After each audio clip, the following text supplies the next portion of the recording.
So I thought it might be helpful to add one additional video to the series, and that's the video about how I pack my press. I think I have sort of a different take on this, and I found that this works really well and helps me preserve the most amount of tympan. So what I actually do, and you might have seen it in the other videos, is I have a clear acetate top sheet. And the reason I use this acetate is that it's easy to wipe off so I don't ruin the actual tympan paper underneath. It's much cheaper than Timpan, and an issue you may have with Timpan is when you actually get an ink impression on it, let's say you misfeed, you have to talc it with powder to keep it from rubbing off on the back of your subsequent prints, and you don't have that problem with this technique. So here you can just see that I'm cutting a new sheet of acetate that's similar in size to my previous top sheet. I make sure it's cut square on 3 edges, and then it's ready to go on press.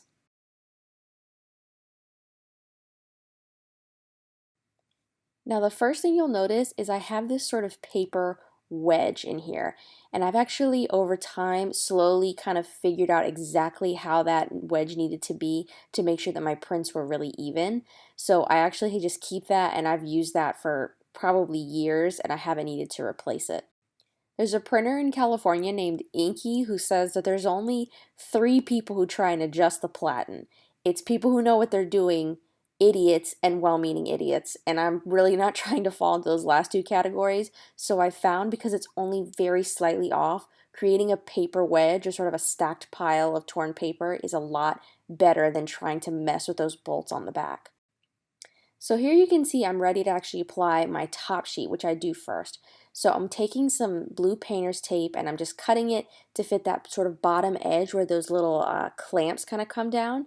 And now I'm going to slide my top sheet, so my acetate, underneath my 2 sort of pin bars, or I'm not really sure what you call those. I think they're called tympan bales, something like that. And then I'm going to press down my tape onto it. Now I don't need the acetate itself to be under the tympan bales. This will hold it perfectly fine. Additionally, the reason I don't make the acetate kind of go under the bales, it sort of makes it buckle up. And then they're already really tight, so I try not to put a bunch of material under them. They're very hard to get up later if I do that.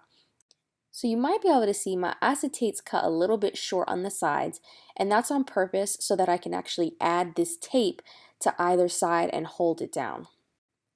Now I'm working as hard as I can to try and make sure that the acetate stays as flat as possible, but I've found even with a little bit of give that it doesn't seem to cause any problems with my printing. You would think that stuff would need to be stretched so tight like a drum, but it actually doesn't need to be. It seems that when the press closes, even if the top sheet is shifting a very teeny bit, it's always shifting the same way, and so it won't affect your lineup. I should note, if you're wondering about what I made the paper wedge out of, it's actually just graph paper, and that's I have like a pad of that I keep by the press, and I use that anytime I need to make some make ready because it's relatively thin. It's a bit thicker than like tissue paper, or tracing paper, which some people use, but it seems to be just the right height. Make sure that if you do make a paper wedge, you tear the edges in a rough way. That'll make the transition from the different heights or the different steps a lot smoother. If you have like a sharp edge, sometimes that will show through in your prints. And I'm showing this in real time so you can kind of see every step of how I pack this. Once my two strips of tape are on the side, I just need to cut off any excess. And if I had taken the time to actually like measure this when I cut, I could have done this beforehand. But I find you're not going to really see this edge, and it's just as easy to take some scissors and just trim it off. I suppose if you wanted, you could leave this extra edge and use the tympan bale at the top to hold it down. I actually don't like to do that. And the reason is I like it to be really accessible for me to slip additional packing underneath this top sheet. So what I'm actually going to do is take a little piece of tape and I'm going to make a tab that will hold onto the top part. So by just folding over a little bit of the tape and then sticking it on the top, the tympan bale will pull on that tab and keep the top sheet tight. You may see later that I actually decided to add 2 tabs to the side as well, so these tape sides. That's not really necessary. The single tab is what I've normally done, and I've never had an issue with it. And now I'm just cleaning up that top edge, mainly for aesthetic purposes. I just didn't like that weird little nub, but it won't really affect the printing process. You'll see that this tape is not super sticky, and that's not a problem. The tape at the bottom, which never kind of gets moved, and the tab at the top will really be enough to hold this down. So once you have your tab done and your top sheet is ready to go, I just slip the packing in behind, and it's really experience that has let me know exactly how much packing I need. So with this press, I really only need one sheet of redboard, which is a slightly harder form of packing, and I put that in the back. And then I need, I think, around 2 to 3 sheets of Timpen paper, and this stuff lasts me forever. It's a very hard paper that doesn't really compress, and so when I need to make minor adjustments to areas in the print, I just add graph paper and I can kind of remove that or add that as needed. Now, regarding the thickness of the top sheet, I think the acetate is like a 0.008 or 8, kind of sounds familiar, but I'm not 100% sure. It's sort of a medium thickness, and I just make sure that there's a shiny side, it's facing out so that it's easy to wipe the ink off.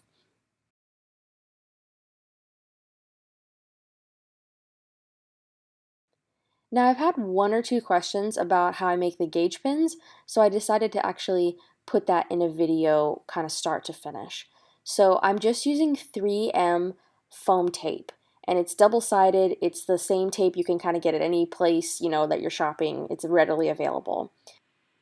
Now for the pin, I actually use photopolymer, and I just make sure to remove the sticky backing, which I'll show you in a minute, but it's just the photopolymer that has no image area, so it's like the blank areas in your plate. So I keep these scraps, and then when I'm ready, I just gently peel off the sticky backing, and it comes off really easy once you kind of get your fingernail under the corner and start to pull it up. Something I really like about doing these compressible gauge pins, aside from the obvious ease of knowing you won't damage your boxcar base, is that you can cut the pin part to any kind of shape you need. So if you have a very full image area, you don't have to cut the tab of your pin straight across like I do. You can actually cut it in a curve or like just a little teeny point or a traditional sort of tight little pin and adjust that so that it's not going to hit your image area. The only thing I like to sort of keep an eye on is just making sure that the photopolymer covers all of the stickiness on that outside so that it doesn't grab paper or kind of try and pull itself off by sticking to the boxcar base. I find that before applying these pins, I like to lint them just a little bit. So I will kind of stick them to like a shirt or whatever apron I'm wearing just once or twice so that a little bit of the lint will remove the stickiness and will keep them from getting too stuck to your top sheet.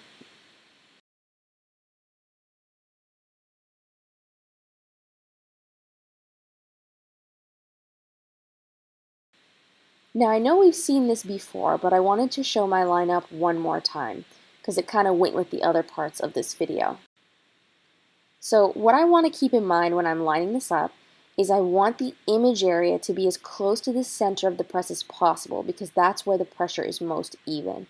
But every time I set up a job, this is essentially how I do it. It's just really simple.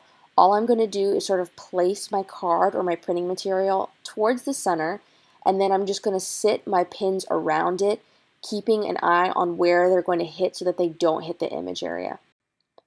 Once I'm sure they're in place, I actually will sometimes take a little bit of painter's tape and sort of tape down the pins.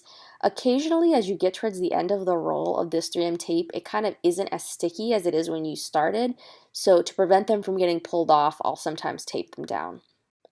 But ultimately, these compressible pins work really well with this acetate top sheet because you can peel them off and it won't damage the top sheet. If a little extra gets stuck, you can just take a palette knife and sort of scrape off any of the foam that got stuck or use a little bit of mineral spirits to remove any sticky residue. So now I'm at the stage where I need to figure out how to put the plate on my card.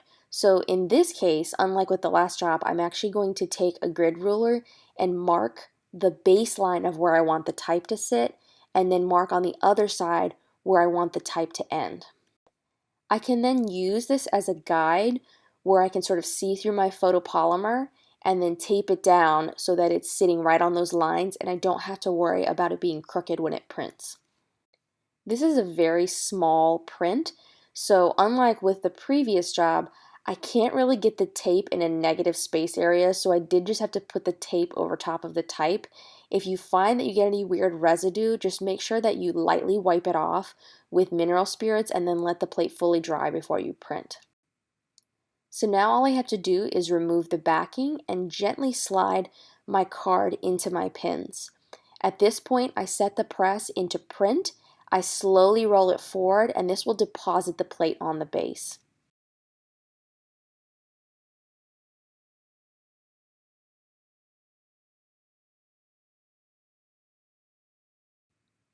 Just make sure to go slow, and when you're backing the press off, reach your hand in and grab the print because that double stick tape is going to want to pull the piece of paper onto the base, and you don't want a thick card like this to rip your gauge pins off.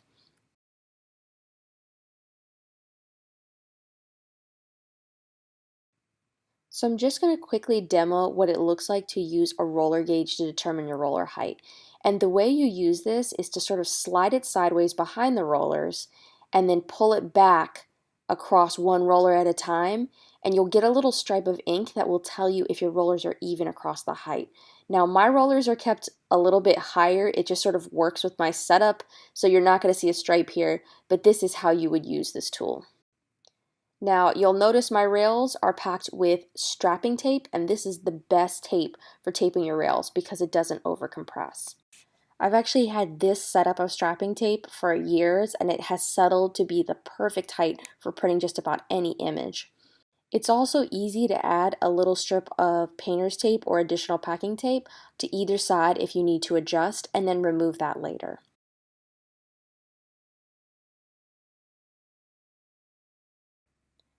And finally, I'm just going to show a couple shots of the press in motion and taking prints from on the side and underneath.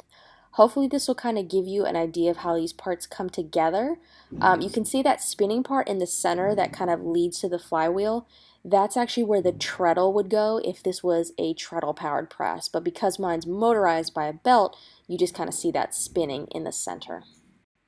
I don't see a lot of videos that show these details, so hopefully someone out there will find this helpful.